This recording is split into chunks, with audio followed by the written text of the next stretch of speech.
유레카라고 하는 말이 있습니다. 뭐 잘 아실 수도 있는데요. 이 유레카라고 하는 말은 히브리어죠. 미안합니다.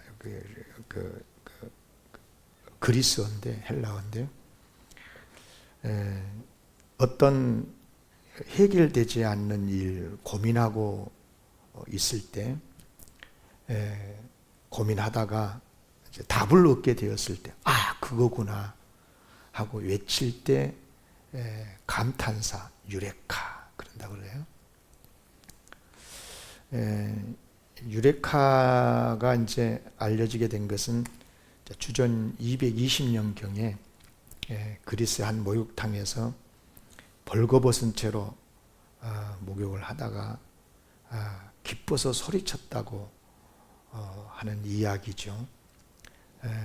이제 고대 그리스 수학자 아르키메데스의 이야기인데요. 당시 이분이 이제 유명한 수학자인데, 당시 이제 그리스 황제죠. 히에로 2세가 순금으로 왕관을 만들었었나 봐요. 순금 왕관을 보는데 아무래도 좀 의심이 갔었나 봐요. 이게 정말 순금으로 다 제작이 된 건지, 아니면 가짜가 좀 다른 재료가 섞였는지, 이제 이런 이제 의심이 들어서 아르키메데스라는 수학자에게 이거 좀 알아봐라 라고 이제 명령을 했었나 봐요. 아르키메데스는 이제 고민에 빠진 거죠. 이거 어떻게 알 수가 있냐는 거예요. 그러다가 이제 어느 날 물이 가득한 욕조에 이제 들어가는 순간 물이 넘치는 것을 보고서 유레카, 영감을 얻게 됐다는 거잖아요.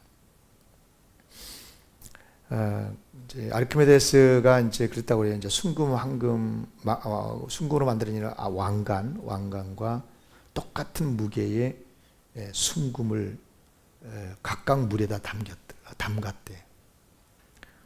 그런데 같은 무게의 순금인데도 왕관을 넣을 때 하고 순금을 넣었을 때 넘치는 물의 양이 다르더라. 이제 이를 통해서 왕관에 순금이 아닌 다른 재료가 섞였구나 하는 것을 밝혀냈다는 거잖아요. 그래서 이제 아르키메데스의 원리라는 것이 나오죠. 수학의 전문가가 여기 계셔서 잘 알 겁니다. 그러니까 이제 일종의 같은 무게라도 어떤 재료가 들어가느냐에 따라서 이게 이제 넘치는 물의 양이 다르다라고 하는 거죠. 여러분, 같은 신앙생활을 하고 같은 교회에서 예수를 믿는 그리스도인이라고 해도 여러분, 때때로는 하나님의 진리가, 하나님의 말씀이 새롭게 들릴 때가 있어요. 신앙 세계에서도 똑같은데 이것을 소위 깨달음이라고 흔히 말을 해요. 그것이었구나. 하나님의 말씀을 들을 때 어떤 진리에 대해서 그냥 전에도 진리겠지 이렇게 생각을 했는데 그날따라 맞아. 확실한 하나님의 사랑이고 위대하신 하나님의 세계에 대한 오묘한 어떤 그런 맛을 느끼면서 깨닫게 되었을 때 정말 유레카가 되는 거죠. 그렇구나. 맞아. 그랬어. 그것이었어. 이렇게 되는 거죠. 제가 거창하게 유레카라고 하는 말을 여러분에게 다시 소환해서 말씀을 드린 이유는 정말 이 시간에 설교를 들을 때 여러분 특히 익숙한 소위 탕자 비유의 이 말씀을 들을 때 유레카의 은혜가 있기를 바랍니다. 스쳐 듣지 마세요. 정말 이 시간에 여러분에게 하나님께서 역사하시고 성령님께서 감동의 역사를 주셔서 충만한 유레카의 은혜가 있어지기를, 영의 눈이 열리기를 진심으로 축원합니다. 제가 축원한다는 말을 잘 안 하는데 진짜로 중요한 설교거든요. 예. 오늘 본문에 보면 위대한 진리를 깨닫고 깨닫는 데 끝이지 않고 새로운 인생을 출발한 한 사람이 등장하잖아요. 예수님의 비유죠. 여기에 소위 한 아버지의 두 아들 중에 작은 아들의 이야기입니다. 흔히 우리는 이제 탕자 비유라고 그렇게 알고 있는데요. 내용은 이런 거잖아요. 어느 날 작은 아들이 아버지에게 자기 몫의 재산을 요구를 해요. 그 둘째죠. 아버지에게 말하되, 아버지여, 재산 중에서 내게 돌아올 분깃을 내게 주소서 하는지라. 내게 돌아올 분깃, 재산 중에서 내게 돌아올 분깃, 뭐예요? 유산이죠. 그 유산을 미리 달라는 거예요. 더 달라는 것도 아니에요. 내게 돌아올 분깃, 내게 주실 것 미리 좀 달라는 거잖아요. 신명기 21장 17절에 의하면 맏아들은 2배를 받게 돼 있고 작은 아들들은 거기에 반만 받게 돼 있거든요. 그러니까 이 둘째 아들이 무리한 요구를 한 게 아니에요. 미리, 그러니까 내게 돌아올 아버지 재산 중에 내게 돌아올 분깃 유산을 좀 미리 달라는 거잖아요. 어찌 보면 그럴 수도 있겠다고는 생각이 들긴 합니다만은, 그러나 이런 작은 아들의 태도에는요 굉장히 큰 문제가 도사리했습니다. 이 두 가지 문제가 있는데요. 하나는 뭐냐면, 유산이라는 게 아버지가 세상을 떠났거나 또 살아 계신다고 하더라도 누가 누구에게 주는 거예요? 아버지가 자녀들에게 물려주는 것이 유산이에요. 그런데 아들이 먼저, 아무리 내가 나중에 받을 수 있는 내 몫의 분깃 유산이라 하더라도 아버지가 아직 살아 계시는데, 아버지가 아직 주시려고 생각도 안 하고 있는데 요구를 한다? 이것은 유대 사회에서는요 페루나입니다. 페루나.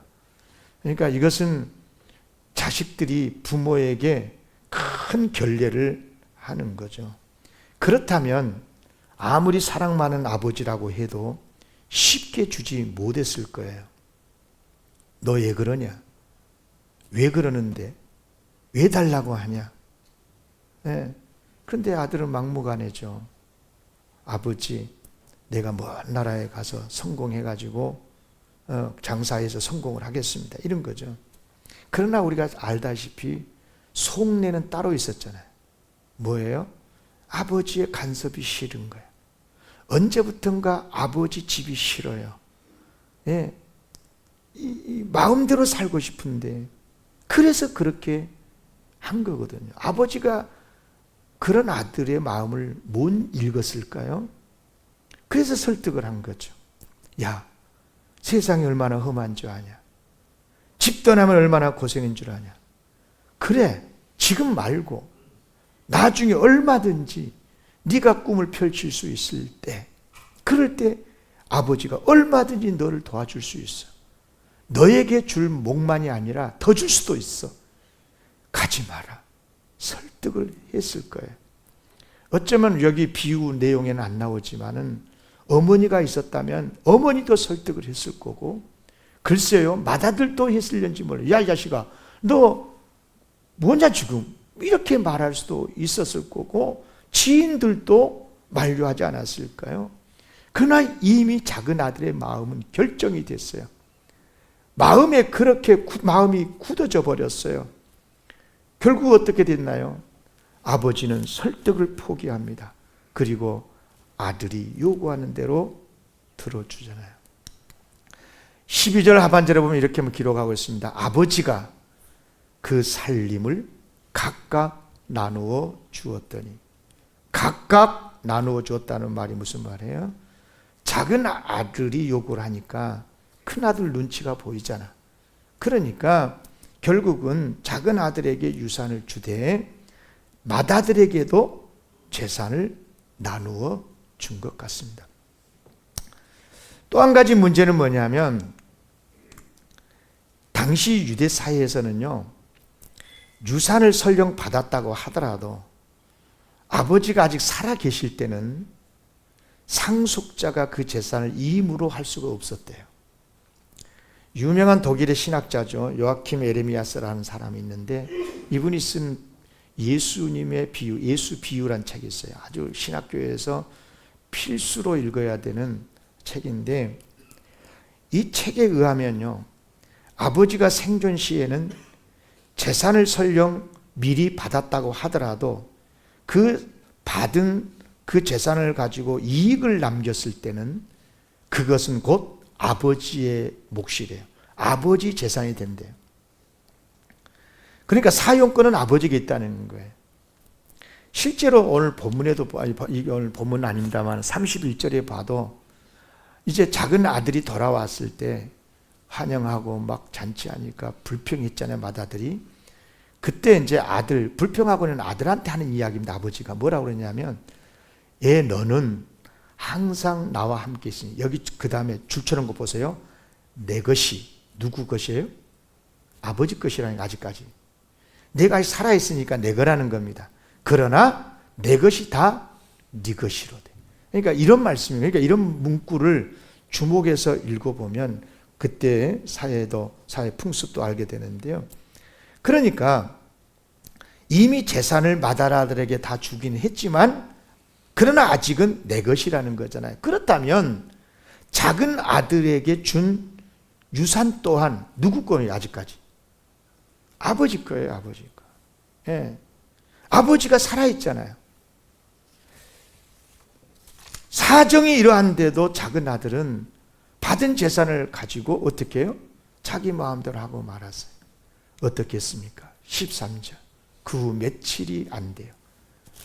얼마 되지 않았어요. 며칠 안 됐어요. 그러니까 둘째 아들이 재물 다 모아가지고 먼 나라에 가서 허랑방탕하여 그 재산을 다 낭비했다. 그러니까 그러고 보면 이런 거죠.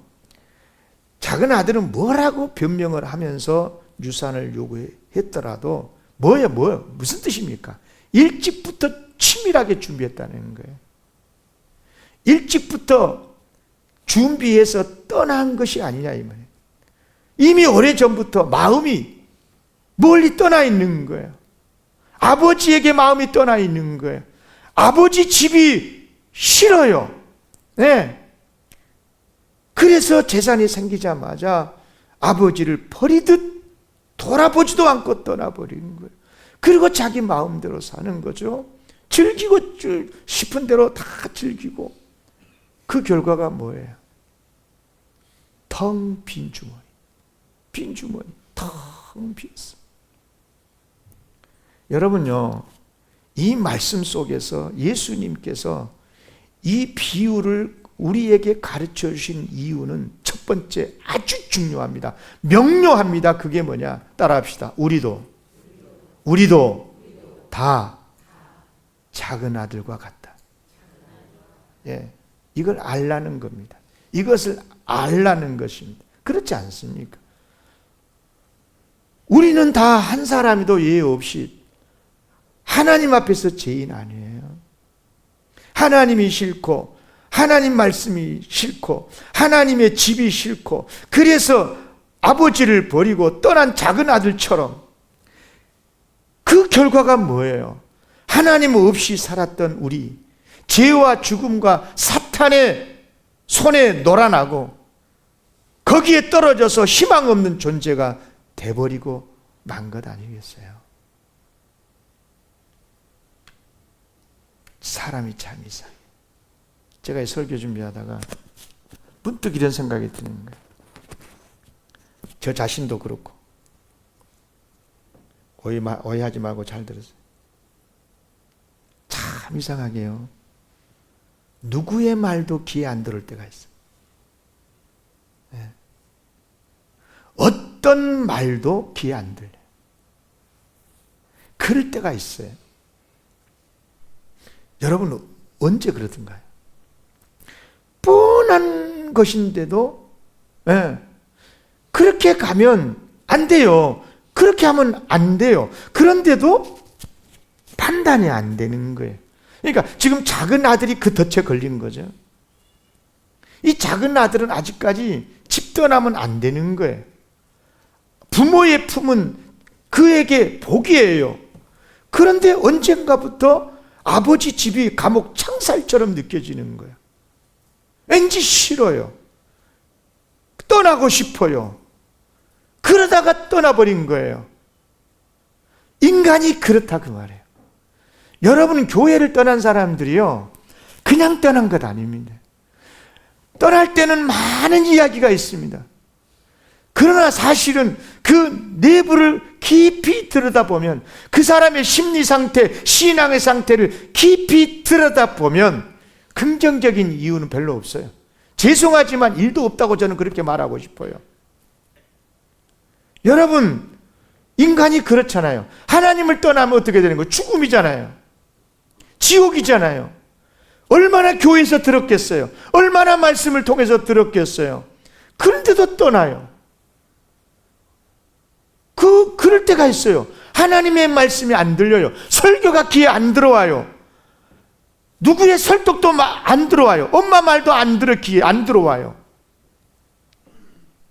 왜 그래요? 그냥 싫어요. 자존심 상한다고, 마음이 상했다고. 근데 알고 보면 다 욕심 아니에요, 욕심. 딴 생각이 있는 거예요, 딴 생각이. 저는요, 우리 인간이 마주하는 최대의 위기가 바로 이때라는 생각이 들었어요. 여러분, 누구의 말도 귀에 안 들어올 때는, 내가 지금 최대 위기 속에 들어와 있구나, 그렇게 생각하세요. 여러분, 요즘 왠지 설교가 은혜가 안 된다고 생각하시면 이유 여하를 막론하고 어떤 이유로 됐든 간에 여러분의 마음속에 지금 위기가 왔다고 생각을 하십시오. 그렇습니다. 지금 이 작은 아들은 마음이 다쳤어요.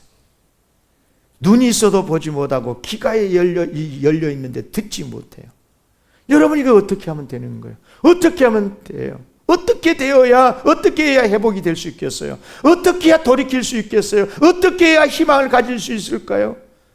그래요. 다친 눈이 다시 열리고 귀가 열리고 마음이 열려야 하겠는데, 그런데 너무나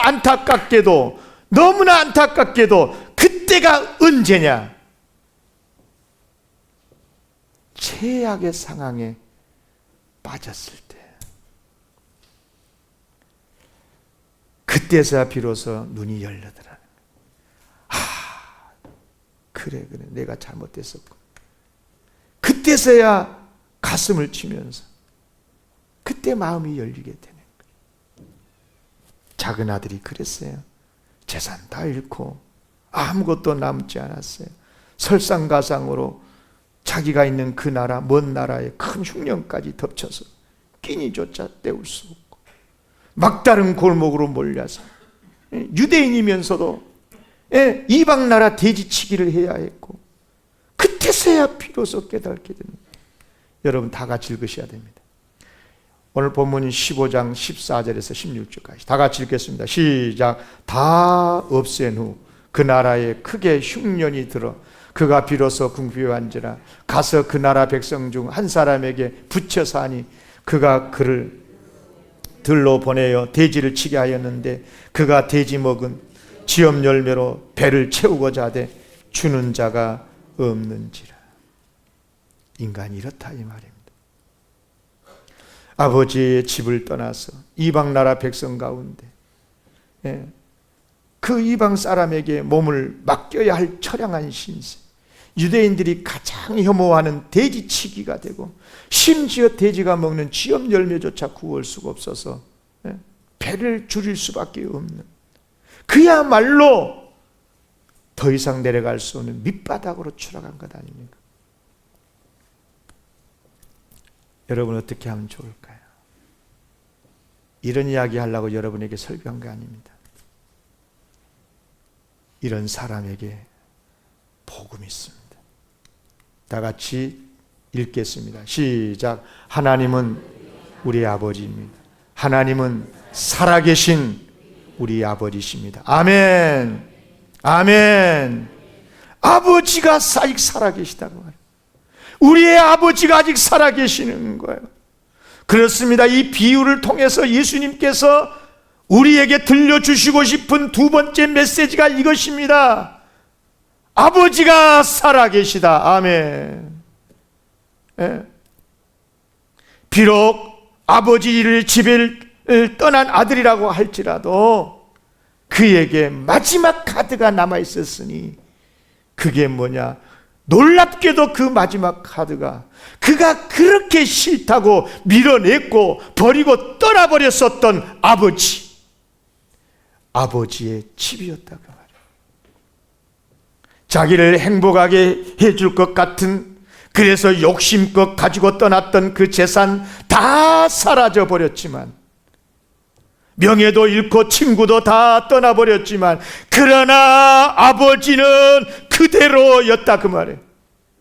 아버지의 집은 그대로입니다. 더 감동스러운 것은 그런 못된 작은 아들이라도 그 아들을 향하신 아버지의 마음도 그대로였다 그 말이에요. 그래, 나에게 아버지가 계셨어. 닫히는 마음이 열리는 순간. 근데 조금은 안타깝게도 그때가 언제였느냐?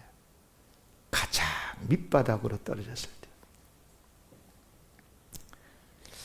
참 우리 인간이 그러고 보면 똑똑한 것 같고 영리한 것 같고, 그런데 참 어리석은 것 같습니다. 그나마 그래도 다시 살아계신 아버지, 우리의 신앙적으로 보면 하나님이 계신다, 하나님 아버지가 살아계신다, 이것을 깨닫게 되었다면 복음인 줄로 믿습니다. 이 복음으로 충만하시기를 바랍니다. 그런데요, 여기서 우리가 주목할 것은 가장 밑바닥으로 떨어졌던 그에게 떠오른 것이 있었어요. 떠오른 게 있었어요. 그게 뭐냐? 17절에 보면 스스로 돌이켜 이르되 내 아버지에게는 양식이 풍족한 품꾼이 얼마나 많은가. 나는 여기서 줄여 죽는구나. 주목해서 이 보십시오. 이 문장을 자세히 주목해서 보세요.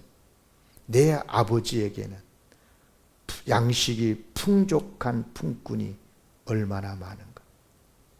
여러분, 이 장면이 무슨 장면이에요?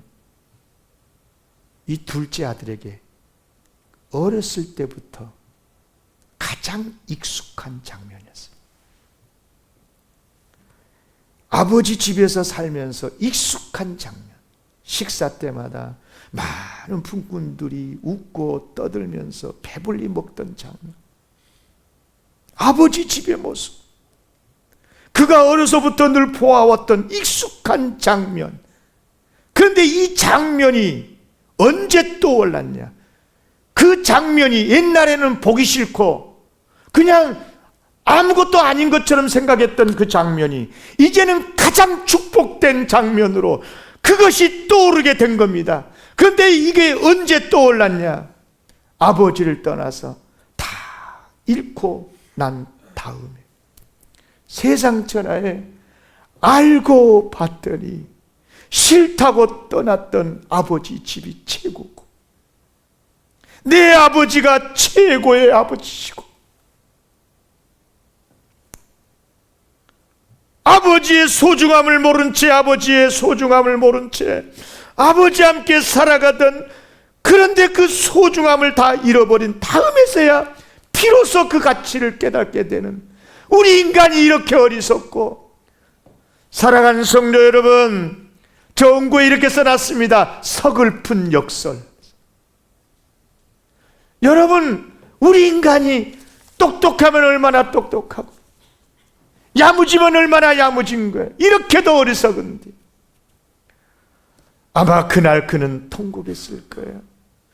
그 그 악취 풍기는 돼지우리에서 지날날 자신의 어리석음을 깨달으며 몸부림은 치면서 목 놓아 아버지라고 부르며 울었을 거야.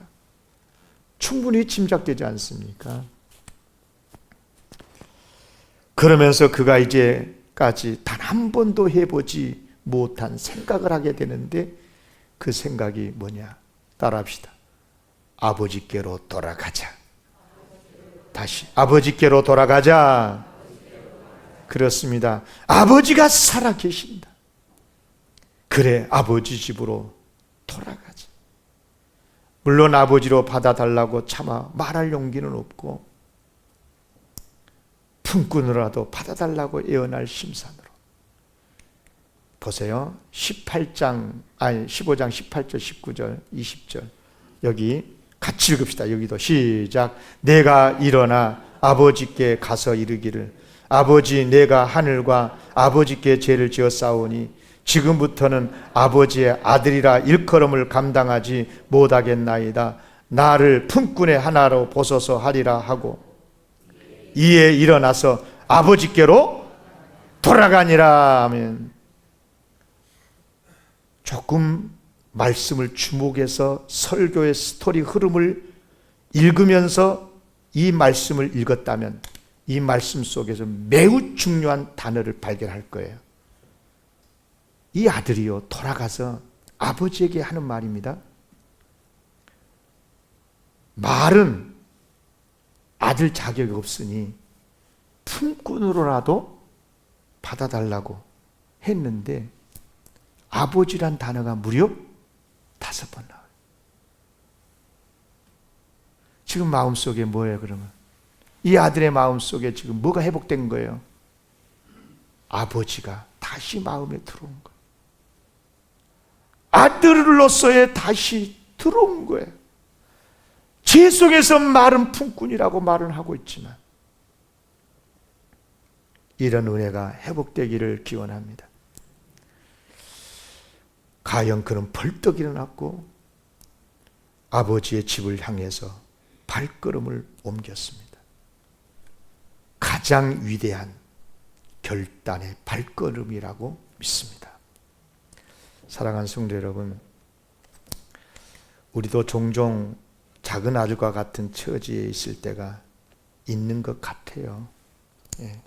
그래서 이미 떠난 사람도 있고, 아직까지 여기 있지만 언젠가부터 아버지가, 하나님 아버지가 싫고, 왠지 아버지 집이 교회 아닙니까? 교회가 싫어지고, 그냥 떠나고 싶고, 떠나서 살면 더 좋을 것 같고, 맞나요? 그렇다면 물어보십시오. 누구에게? 집 나가서 실패하고 돌아온 탕자에게 정면으로 물어보십시오. 뭐라고 대답할 것 같습니까? 잘 살 줄 알았어요, 나도. 그런데 아닙니다. 너무나 험한 세상입니다. 이리 채이고 저리 채이고 온갖 악한 자들에게 이용만 당할 뿐, 무엇보다 세상 유혹에 빠져 나도 모르는 사이에 그 소중한 것 다 잃어버렸고, 남은 것 하나도 없어지고, 결국은 아무것도 없으니까 결국은 버림당합니다. 친구도 떠나고 절망의 눈물만 흘릴걸요. 사랑하는 성도 여러분, 그렇습니다. 그럼에도 불구하고 오늘 다시 말씀을 드립니다. 우리에게 이 말씀을 가르쳐 주신, 비유로 가르쳐 주는 우리 예수님의 마음을 읽었으면 좋겠습니다. 우리 예수님께서 진짜 하고 싶으신 말씀이 뭐겠습니까? 그래, 우리 인간이 너희들이 그럴 수 있어. 탕자처럼 그런 마음을 가질 수 있어. 그러나 다시 돌아올 수 있어. 다시 돌아올 수 있어. 이유는 뭐냐? 우리에게 아버지가 계시고 그 아버지가 살아 계시기 때문에 아버지 집으로 돌아올 수 있어. 더 감사한 것은 그 하나님은 여전히 우리를 사랑하고 계시고 여전히 우리를 기다리시는 우리의 아버지시기 때문에. 아멘입니까? 꼭 기억하십시오. 하나님은 우리의 아버지십니다. 제가 이 설교를 준비했기 때문에 오늘 우리 오이스 집사님 기도를 유심히 들었어요. 아버지란 단어를 쓰신가 안 쓰신가 봐요.